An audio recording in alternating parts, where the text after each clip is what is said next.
अजीज नौजवानों, सबसे पहला काम ये कि आप यहाँ से जाने के बाद कर्नाटक के मुख्तलिफ अजला में, यहाँ के गांव गली गली, मोहल्ला मोहल्ला फैल जाइए और एक मुहिम शुरू कीजिए, एक कैंपेन, दिलों को और दिमागों को जीतने की मुहिम, दिलों को जीतने की मुहिम, दिमागों को जीतने की मुहिम।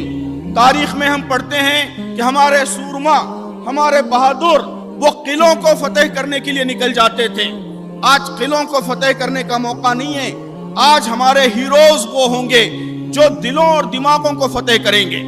दिमाग कैसे फतेह होते हैं? दिमाग फतेह होते हैं सही बात बताने के जरिए, कि आप यहाँ के बिरादरान वतन को, अपने गैर मुस्लिम भाइयों को, अपने हिंदू भाइयों को, ईसाई भाइयों को, हर फिरका, हर नस्ल, हर मसलक, हर मजहब के मानने वाले भाइयों को सच्चाई बताइए, इस्लाम की हकीकत बताइए, उन्हें बताइए कि अल्लाह के दीन का पैगाम क्या है, उनकी गलतफहमियां दूर कीजिए। इस्लाम दुश्मनी, इस्लाम की नफरत, इस्लामोफोबिया की जो फिजा बनाई गई है, उस फिजा को सिर्फ सच्चाई और सच्चाई की तबलीग और सच्चाई का कम्युनिकेशन, उसी के नतीजे में आप इस फिजा पर काबू पा सकते हैं। तो दिमाग फतेह होते हैं सच्चाई के कम्युनिकेशन के जरिए।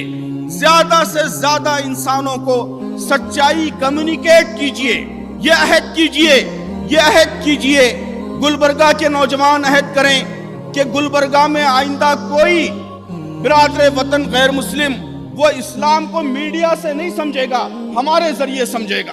इस्लाम क्या है वो उसे अखबार नहीं बताएंगे, टेलीविजन चैनल नहीं बताएंगे, हम बताएंगे। हमारे जरिए उसे मालूम होगा कि हकीकी इस्लाम क्या है। उसी तरह बेलगाम के नौजवान, मैंगलोर के नौजवान, उडुपी के नौजवान सब ये तय करें कि हमारी बस्ती के, हमारे शहर के लोग वो इस्लाम क्या है वो हमसे मालूम करेंगे, हम बताएंगे उन्हें, मीडिया नहीं बताएगा। जिस दिन अजीज नौजवानों, जिस दिन ये कैफियत पैदा हो गई कि यहाँ के लोग इस्लाम को आपसे जानने लगे, आप उन्हें इस्लाम क्या है ये बताने लगे, मीडिया नहीं बल्कि आपके जरिए इस्लाम की हकीकत उनको मालूम हो, यकीन मानिए आपके बहुत से मसाइल हल हो जाएंगे। तो दिमाग जीतने की मुहिम और उसी तरह दिल जीतने की मुहिम। दिमाग सही बात कम्युनिकेट करके जीते जाते हैं और दिल खिदमत के जरिए जीते जाते हैं। यहाँ आज सुबह मुख्तलिफ लोगों को आपने एक्सेलेंस के अवार्ड दिए, अचीवमेंट के अवार्ड दिए। ये सब वो लोग हैं जिन्होंने खिदमत के जरिए इंसानों के दिल जीते हैं। सॉलिडेरिटी का हर नौजवान ऐसा ही रोशनी का मीनारा बन जाए, खिदमत का मरकज बन जाए, खिदमत का सरचश्मा बन जाए। उसके दम से बस्तियों के मसाइल हल हों, देहातों के मसाइल हल हों, शहरों के मसाइल हल हों, तो आप दिल जीतेंगे।